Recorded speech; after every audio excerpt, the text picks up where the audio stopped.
Olunaku lwa leero mu kakiiko ka parliament akakungunta amateeka oba bill ebeereetebwa ku floor, National Unity Platform etumyeyo ababaka okwemulugunya n'okulaga obutali bumativu ku tteeka lino erya Protection of Sovereignty Bill. Mu tteeka lino nga intention oba omulamu omukulu gwe tubadde nga tujja tubagamba okumala ebbanga eriwerako nti gwa kunafuya bibiina ebiri ku ludda oluvuganya gavumenti. Mwana wa taata, kati nno akapya nako kaakano kavuddeyo.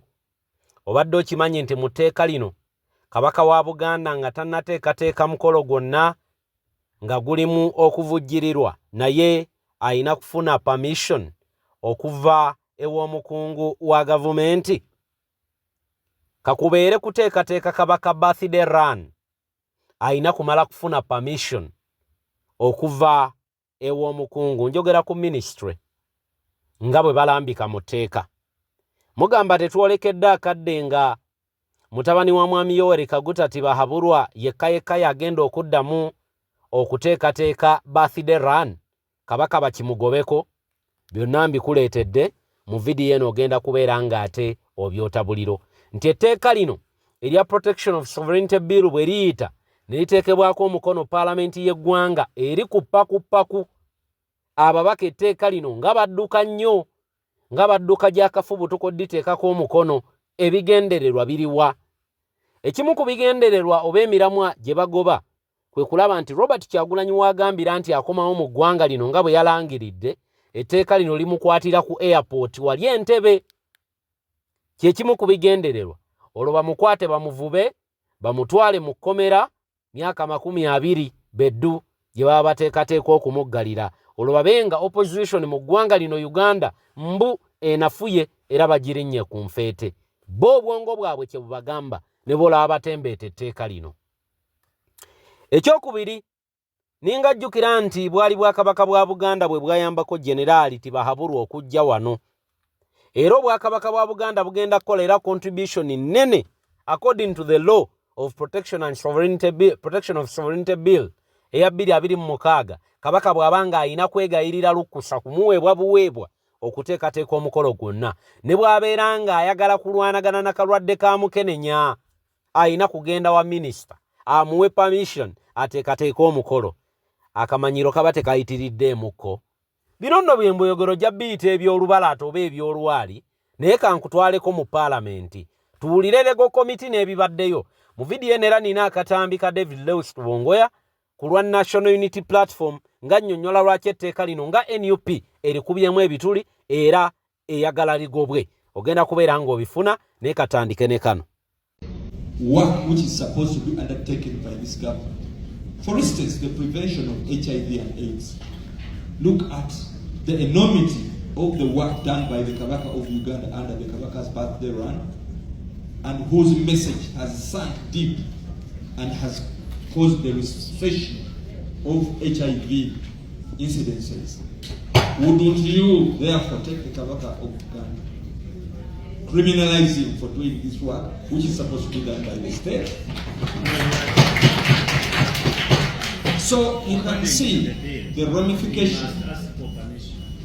He must ask for permission. They are not criminalized, but he has to seek permission. Approval. Because the clause saying, and read it please, it says, has received the approval of the relevant government ministry, department or agency to carry out such activity. So the Kabaka must go to the relevant agency of government to seek approval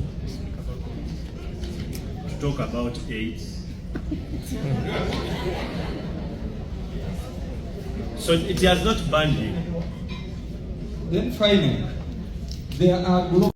Awo we tuli kati ejjoogo badde mpulira ebigambo by'omwagalwa bangi Robert Kyagulanyi Bobi Wine ebimu ku byayogeredde mu Amerika nti Generali Yoweri Kaguta Tibahabulwa afubye nnyo okunyooma okujolonga n'okulinnyirira eddembe ly'abantu afubye nnyo okunafuya buli kitongole kyonna kababeere bantu ba bulijjo abaami n'abakyala kebeere cultural institution obwakabaka obw'enjawulo bonna bunafuye lwa gavumenti ye.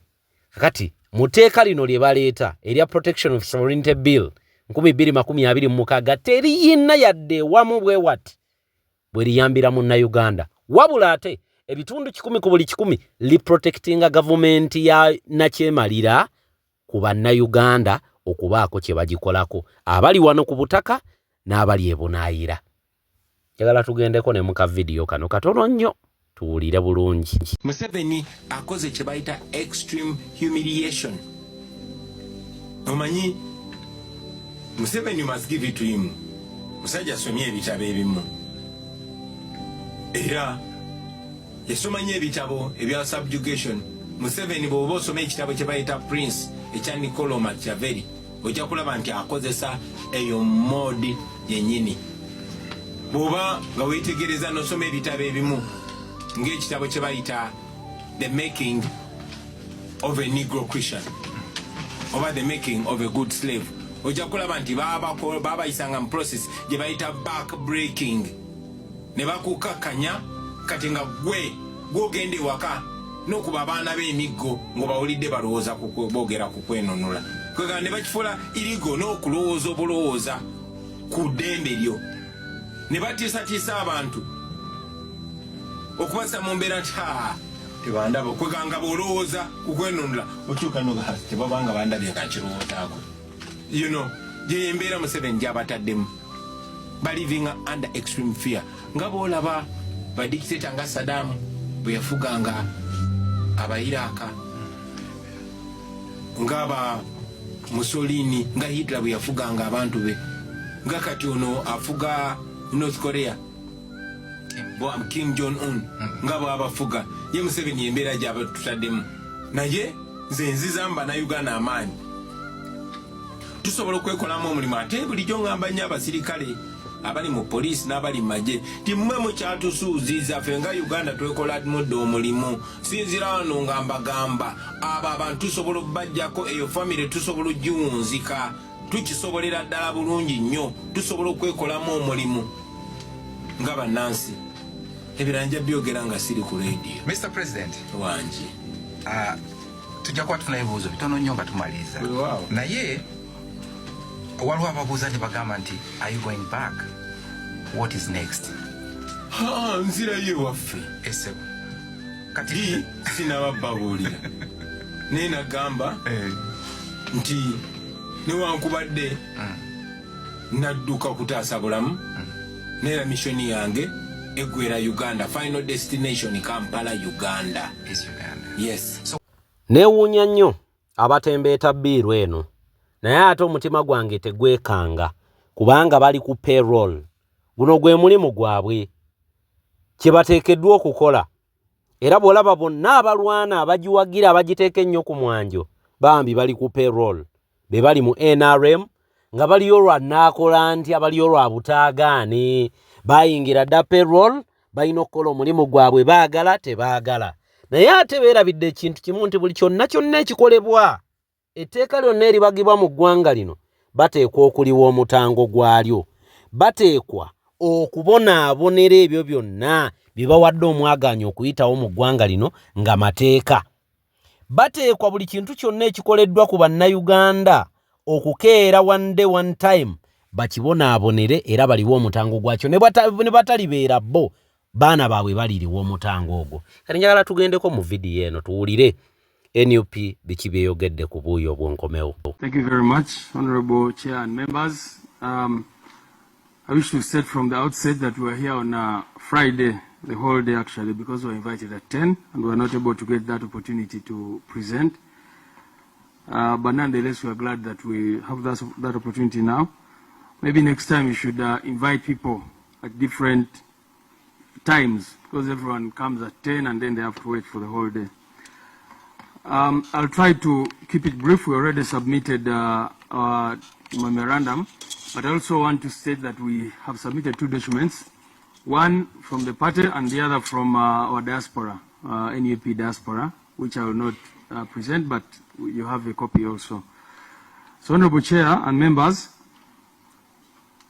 I want to address the committee on the objectives of the bill.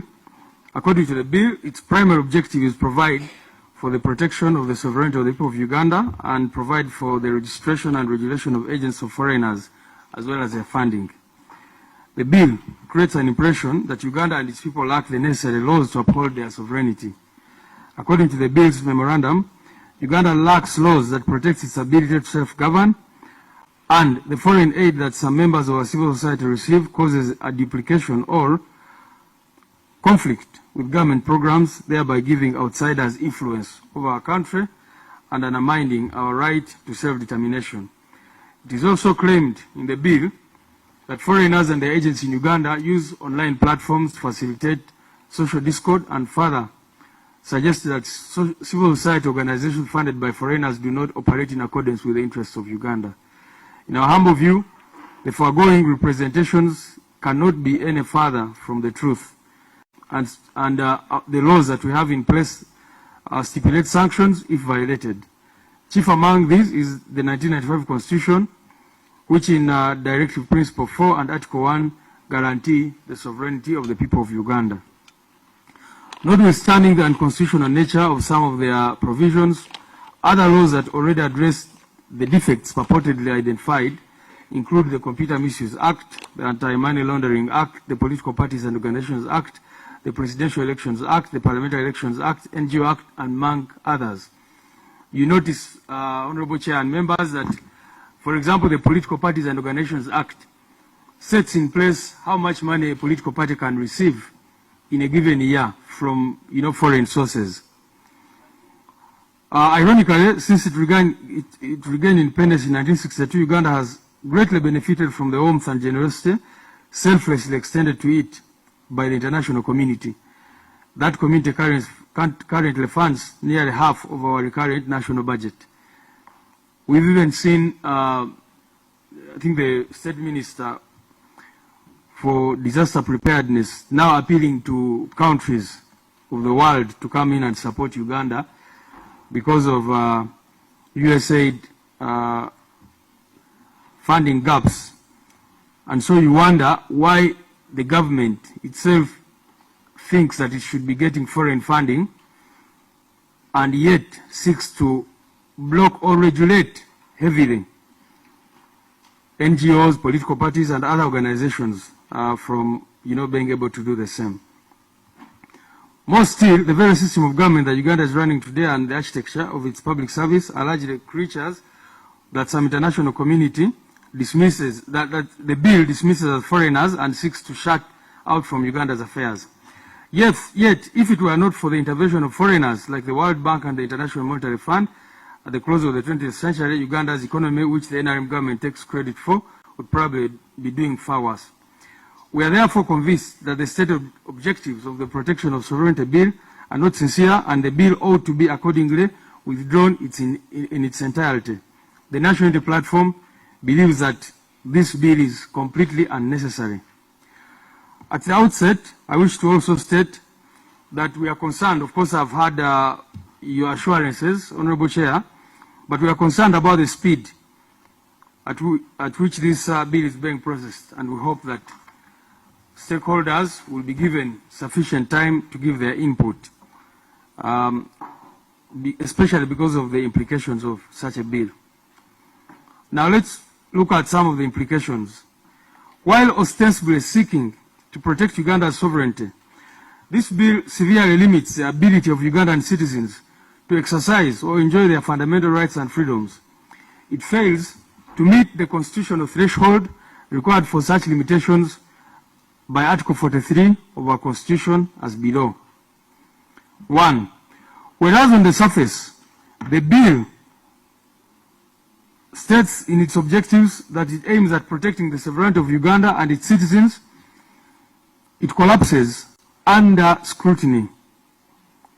1. The bill conflates the interests of a sitting government with the interests of the wider public. This is seen, for example, in clauses such as Clause 2(2)G and Clause 8(3), which prohibit citizens from influencing the public to oppose a policy of government and from hindering or disrupting the implementation of government policy, respectively. Honorable Chair, our duty as the opposition, for example, whether we are in Uganda or abroad, is to oppose government policy. That's why we are there as an opposition, to oppose what the present government is doing. What this bill is saying is that if someone is opposed to public policy and you're a foreigner, and I'll come to that, then you are committing a crime.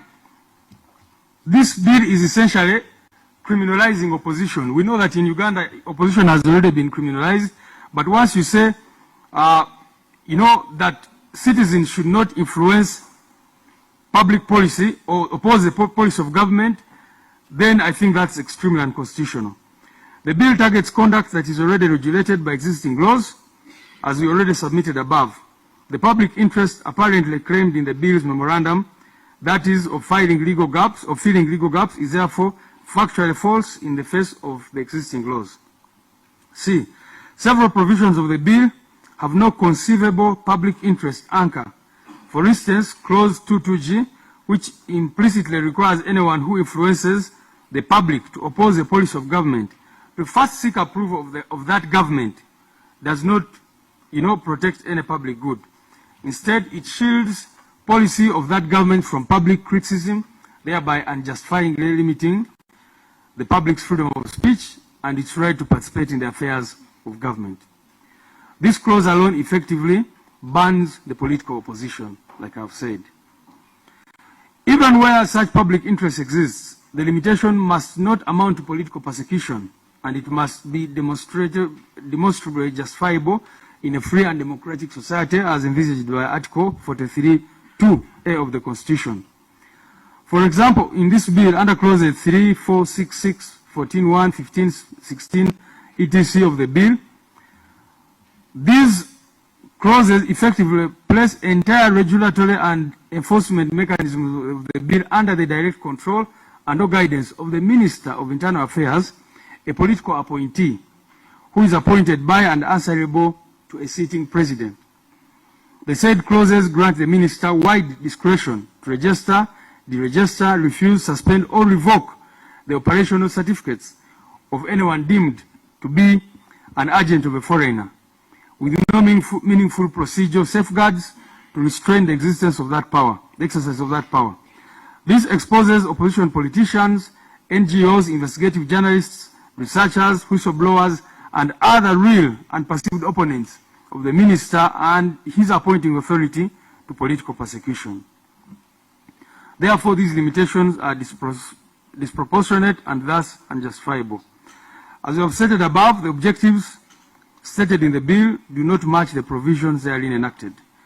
In our view, for example, clauses 5, 3, 7, 4, 8, 3, 10, 12, 13, 14, and 22 of the bill effectively suppress dissent instead of protecting the self-determination of the people of Uganda. We also consider the following clauses to be overly broad and disproportionate for the reasons indicated against each. The definition of a foreigner under clause 1 of the bill is as ridiculous as it is the foundational source of the bill's overbreadth. Every substantive offense in the bill is construed around this definition of a foreigner, meaning that it is disproportionate, that which infects almost every provision. Our view is that once you begin with the definition of a foreigner in that manner, that particular provision affects the rest of the bill, and that is why we oppose it in its entirety. The definition is unconstitutional because, first, it includes Ugandan citizens residing out of Uganda. It means, Mr. Honorable Chair, that if a Ugandan goes on a plane or moves by any other means out of Uganda, that person at that point has become a foreigner. How ridiculous. This provision is unconstitutional. It renders these people foreigners in their own country by their mere fact of physical location abroad. The presupposition is that maybe they should even abandon their passports. That once you move out of Uganda, even if you have a Ugandan passport, at that point you've become a foreigner. Any Ugandan in the diaspora who sends money to their family or funds a political campaign or communicates political views to relatives at home is considered a foreigner. and thus whoever is based in Uganda who wishes to deal with him or her requires ministerial permission. Second, and most critically, the definition empowers a minister to declare any person or body a foreigner. This delegation grants a minister open-ended power to expand the definition of a foreigner to capture any individual organization at will without any defined criteria. Such a definition, which can be expanded by ministerial decree at any time, provides no legal certainty whatsoever, thereby violating the right to a fair trial and the principle of legality. It is also ridiculous because it implies that even government officials who go out of the country on official duties automatically become foreigners who are then forbidden to conduct the business of the state. Now, clause 5.3, in which the phrase interests of Uganda is undefined. So one of the problems with this bill, Honorable Chair, and why we think it should be thrown out, is the nature in which it defines or it sets principles very, very broadly and therefore subjects them to abuse at any point. Consider 5.3, in which the phrase interests of Uganda. Who defines what interests of Uganda are? You know, it renders the related offense vague. This violates citizens' right to free speech and association, because everybody will be asking themselves if what I'm going to say, whether what I'm going to say is contrary to the interests of Uganda or not, because who defines what the interests of Uganda amounts to? Clause 6.1 and 2 require cabinet approval before any person performs functions ordinarily the responsibility of government, as listed in the 6th schedule to the Constitution, cripple legitimate NGO service delivery in sectors like health and education, in disproportionate violation of citizens' freedom of association, right to work, civic participation, etc. Clause 7.3 criminalizes policy development without cabinet approval. Can you imagine? Thus effectively outlawing opposition manifestos, academic policy work, research, which is disproportionate violation of citizens' freedom of expression, thought, and opinion. Clause 8.3 prohibits acts that hinder or disrupt government policy implementation without necessarily requiring unlawfulness or harm. Left as it is, this clause converts such actions as democratic opposition, litigation, and even journalism into criminal conduct, which constitutes a disproportionate violation of the freedom of expression and the freedom of assembly. Clause 11.2 prohibits foreign-linked influence over our elections. Honorable Chair, that's very, very problematic. Now, when you read that and compare it to the definition of the foreigner in clause 1, and then the bill is saying that, you know, foreigners should not influence our elections. And these foreigners include Ugandans in the diaspora. So does that mean that Ugandans in the diaspora should now not have a say in how elections are run? In any case, the High Court of Uganda has already declared that Ugandans in the diaspora should be given an opportunity to even vote. But as you know, that right has not been implemented by the Electoral Commission and other agencies. So it's ridiculous to say that if a foreigner is, you know, influencing elections in Uganda, and then with that broad definition of a foreigner, it is very, very problematic. This tantamount to disenfranchisement and violation of citizens' right to vote and participation in electoral processes. Clause 12.1 prohibits any meeting aimed at interfering with government operations without establishing a threshold for when such a meeting would become unlawful. Effectively outlaws opposition political rallies, trade union activities, etc., in violation of freedoms protected by Articles 29(1)(a) and D and 43 of the Constitution of Uganda. Clause 13 makes it an offense for anyone to publish any information, even if it may be true, or participate in any act that weakens or damages the economic system or viability of the country, causing economic disruption, insecurity, or instability. How do you define this? It is so broad that the government will wake up one day and choose to interpret it in any way it desires. Besides being vague, this provision suppresses journalism and political criticism, which disproportionately violates citizens' right to speak freely and access to information, as well as Article 43 itself, as no legitimate democratic society criminalizes truthful publication. Mu tteeka lino muwuliddeyo n'akawaayiro akalala. Oba oliawo ke mwabadde mutannawabudde nti naffe bennyini abakola amawulire nga gano gendi mu kubawa leero agabawo ekituufu ku mbeera eri mu ggwanga, etteeka lino litukwata era etteeka lino litukangavvula. Mukafunye olwo munajjawo amawulire amatuufu kubiri mu ggwanga lyammwe, kubanga mainstream media already eri manipulated by government. Emikutu gy'amawulire giri manipulated by government. Kati njagala ffe tugendeyo ko tuwulire baabakulu mu gavumenti boogera ki ku mulamwa gwabwe ogw'okuleeta etteeka lino. Intention yaabwe yeeriwa. Programu eno tutambudde ne Sheikh Ashraf omulombi w'Edduwa. Munoonyeeko ennamba yo eri awo wakati gwe we nalina embeera muyita etali nnungi akulombera eddwa embeera ejja kubeera ng'ateefuuka malidaadi. Kati kammalo batwala tulabe bba abakulu mu gavumenti biki bye babikkirira mu tteeka lino, boogera ki kiryowa kiwanuka wuuno. Saying, for example, if a Ugandan citizen has $100,000 and is in America or in Sweden or in another country outside Uganda, and he decides to spend that money to support his local MP in an election, that's not an action of a foreigner. That's him acting for himself. But if that Ugandan had $100,000 and in concert with foreigners said, let us install a particular MPX for purposes of doing this activity, that person becomes an agent of a foreigner. So even you in Uganda here, if you're in Uganda here and you get money to support an MP, but you get that money for purposes of supporting the interests of a foreigner, you become an agent of a foreigner. So this has nothing to do with citizenship. It has everything to do with the action that you're doing, the purpose for which you're doing that action. And I'm sure the committee will look at it, and if need be, we can correct, clarify, amend, whatever it is, so long as the purpose is not lost.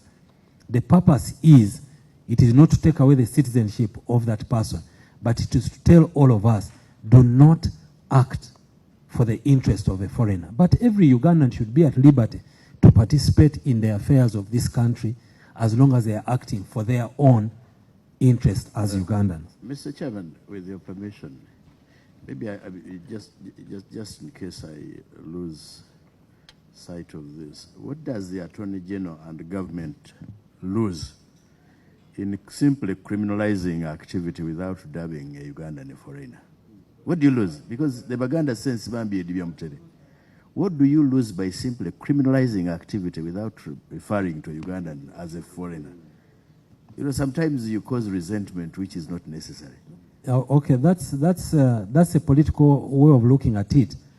The legal way of looking at it is that the person needs to know that what they are doing is criminal. Would it be less criminal if you did not use the word foreigner? No, it would not be less criminal. But for me, my view is, why do I go around in circles? If I want to talk about you, why don't I talk about you? Why should I? You can actually talk about me without profiling me as a foreigner. I think that's what the committee... Actually, what you're talking about, I think that's what the committee can do. Not legal. That's what the committee can do. That's what I've suggested. If you think that our view of doing things, then you can correct it. But for us, what we are doing... That is if I think your view of doing things is political. If you think, whatever view you may hold, Honorable Segona, I think that is one of the greatest tenets of government today. That even if I do not hold your view in high esteem, I'm entitled to respect it. So I'm not going to say anything about the view you hold, but I've shared with you my view. The learned Attorney General continue. Thank you. We'll ask questions. And besides, that's exactly what we are here for. I think the Honorable Segona should just be reminded that the Attorney General correctly stated that policies are determined by government in power. Yes. No, Actually, no, I no, don't no, need no. to be reminded because I have sufficient memory of that. No, honorable Simply folks, that we are there making must laws be- for no, there posterity. must be clarity of policy because as we speak, there is nothing called policy in our law. You just sit, what you decide as cabinet, Procedure, bring Chair. it as policy. Procedure, Chair. Thank you, Chair. In the interest of time and for sanity, may we allow the Attorney General to proceed, conclude his submission, then we can all weigh in and make our Own, yeah. And order. Mr. Chairman, Order not for right what? the have opposite order of on the word procedure. sanity is actually insanity. By the member referring to the proposals as lack of sanity and insinuating insanity, is he in order? Chair, procedure, you cannot raise order on procedure. I give a chance to the learned Attorney General to conclude his presentation, then honorable colleagues will come in. Thank you. Go on. Thank you very much, Honorable Chair. So suffice it to say, the provisions of the Protection of Sovereignty Act shall apply to any person or agent of a foreigner who carries out the activities in Clause 2. The activities in Clause 2 do not include funding for purposes of commercial, private, or domestic use. And like I said, if any of the provisions are not clear, we welcome the committee's advice on how we can make them clearer. Now, I would like to highlight on the clauses.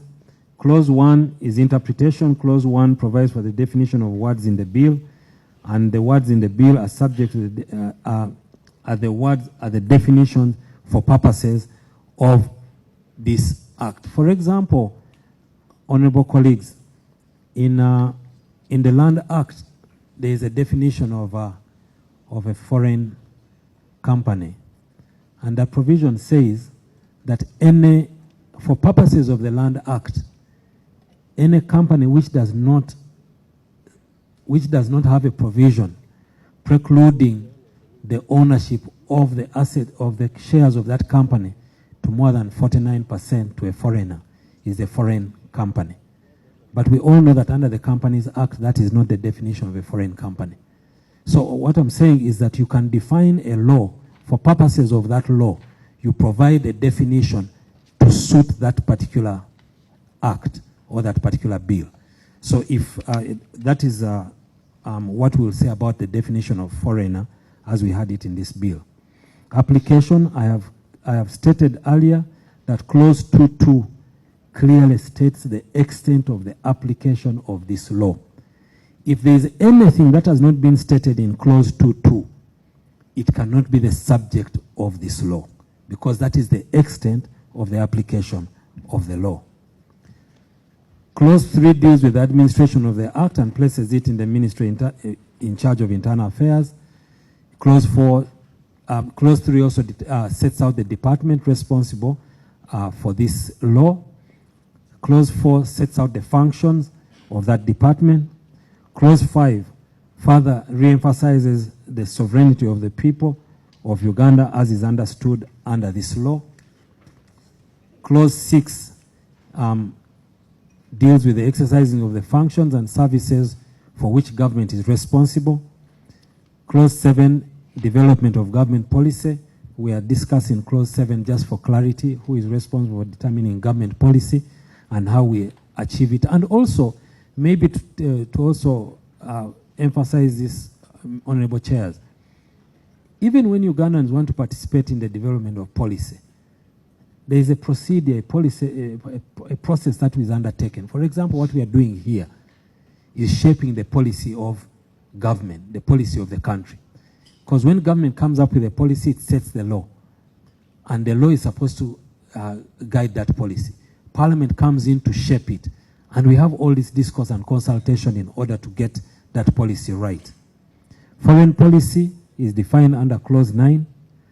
Prohibition of promotion of foreign policy. This clause prohibits a person or agent of a foreigner from engaging in any activity, soliciting or receiving or obtaining any assistance from a foreigner to sponsor or organize a meeting or any function with the aim of promoting the foreign policy in Uganda that has not been adopted by a cabinet as a government policy. For example, in Uganda here today we have a government policy that all children should go to school. There are countries that use homeschooling as a policy. For example, if you came to a meeting and you started promoting homeschooling here, that would be against government policy. That's a foreign policy. But for example, you may want to include it in government policy. So you come, discuss with cabinet, discuss with government, and say, let us include a policy on homeschooling that any student, so for us, our policy is students should go to school. If you have to do homeschooling, there are processes that you go through. So that is the kind of thing that we are saying. I'm just using these examples off the cuff, what may be a foreign policy. Prohibition of interfering with electoral processes, that is clearly stated. If you get money from a foreigner to interfere with our electoral processes, that is promoting foreign policy. Prohibition of interference with the operations of government. The clause prohibits a person or agent from engaging in any activity, soliciting, obtaining, or receiving any assistance from a foreigner to sponsor or organize a meeting or any function with the aim of interfering with the operations of government.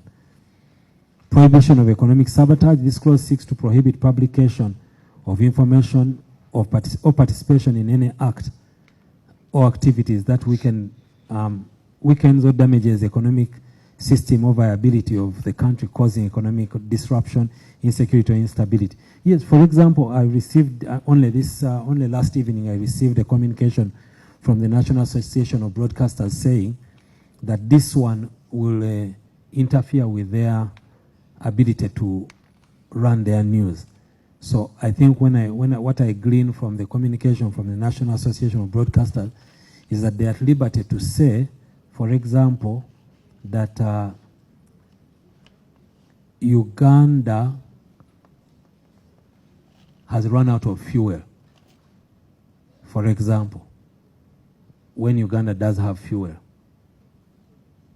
Or, for example, they are at liberty to say, in Uganda, it is okay to expropriate the property of an investor. So that's what they are saying. So we are saying, no, that's not okay. We are saying that if you're doing it for purposes of supporting the interest of a foreigner, then that is okay. That is not correct. And that's economic sabotage. But if you're doing it as a Ugandan, discussing your economy, and it's not in the interest of a foreigner, then you'll not be caught by the law. So if you're not under clause 2.2, the law doesn't apply to you. Registration of foreign agent. The clause seeks to provide for registration of agents or foreigners by departments responsible for peace and security. And I think this is a very good thing, because for me, if I'm an agent of a foreigner and I come and register and I say I'm an agent of a foreigner, then I commit no offense. I can continue with my business as an agent of a foreigner. But at least then we know. So it provides, clause 15 provides for the application process. Clause 16 deals with the consideration. And clause 17 deals with the certification. Clause 18 deals with the refusal to grant a certificate. Clause 19, renewal of the certificate. Clause 20, suspension of the certificate. And declaration, clause 21, declaration of sources of funding. Clause 22, restriction of funding from foreigners.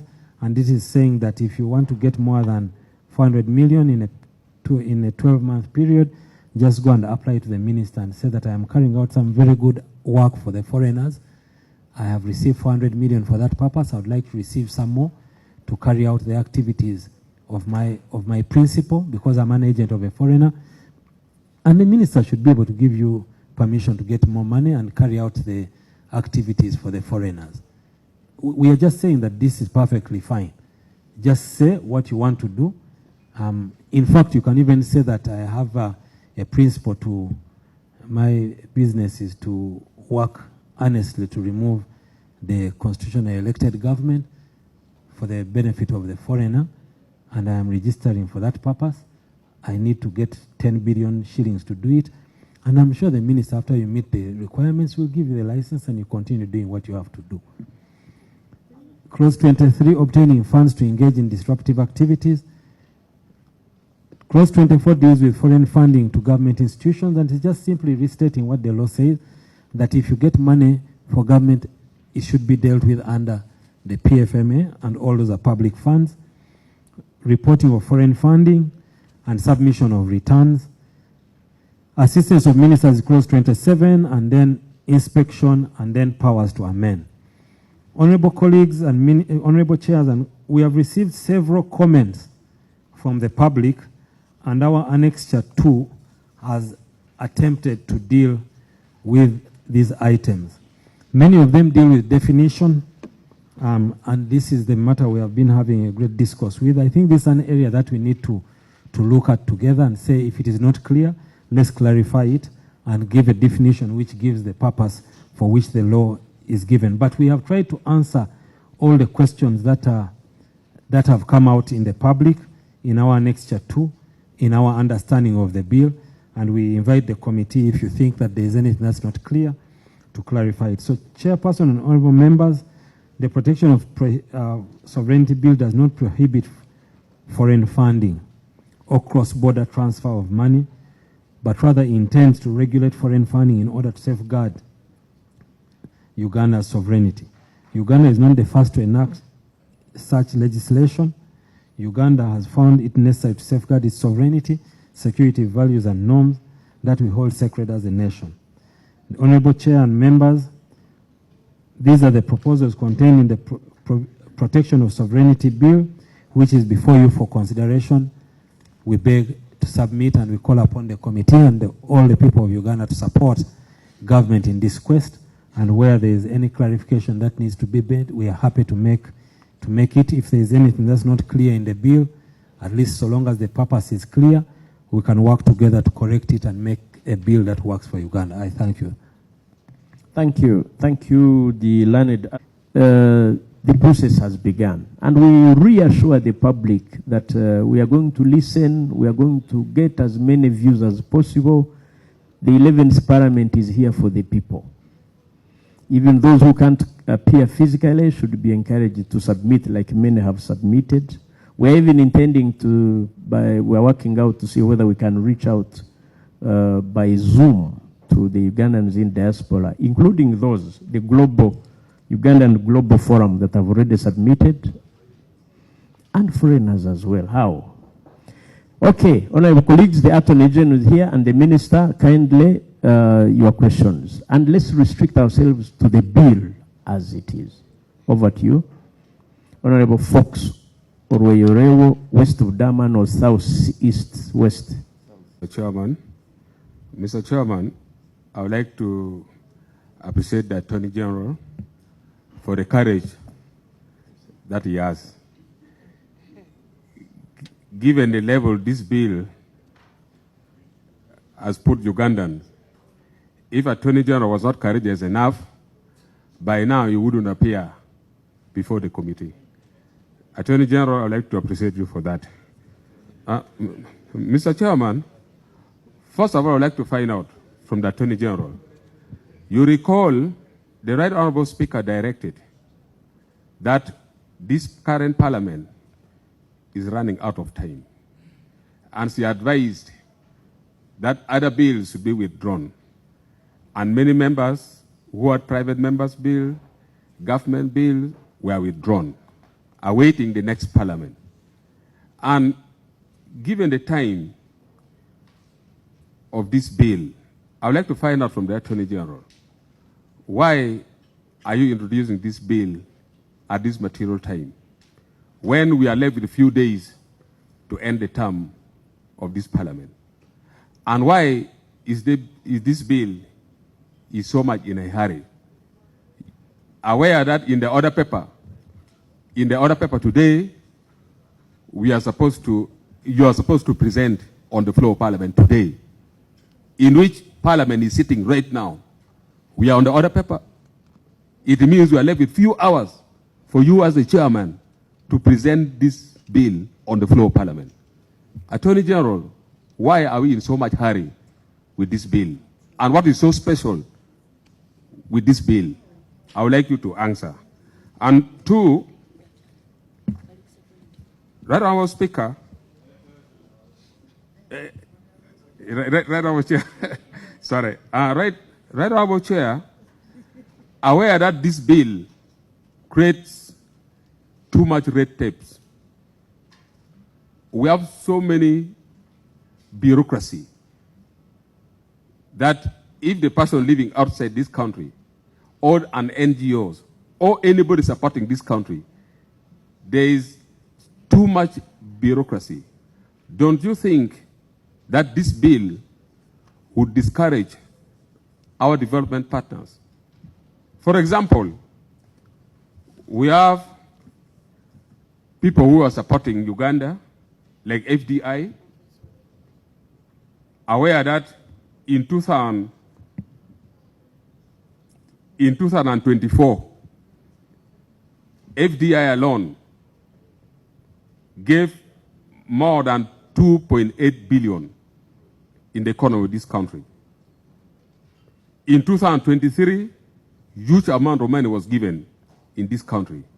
And look at the level of bureaucracy, the red tapes that we have in this bill. Don't you think most of the development partners, the NGOs, would get discouraged and run away from this country? And finally, the Attorney General, look at the definition of this bill. You put it clearly that the definition of the foreigners is anybody living outside Uganda and any Ugandan who is living outside Uganda. In fact, you are defining that anybody who is not within Uganda is a foreigner. Aware that we have the issues of dual citizenship. You didn't put that in your mind. And anybody, the moment you left Uganda today, the moment you cross to Kenya, other country, you are now a foreigner. Don't you think this bill is quite dangerous for our people? And the Attorney General, my final submission and advice is, this is not the right time to introduce this bill. And when we are introducing the law should look at Ugandans as a whole. The moment we think of introducing the law that targets few individuals or few organizations, we are bound to mess up this country forever. To me, this bill is being brought up in a bad faith. You are targeting just few individuals who are getting support out of Uganda, which is very dangerous. You are only looking at politics. You are not looking at the economy of this country.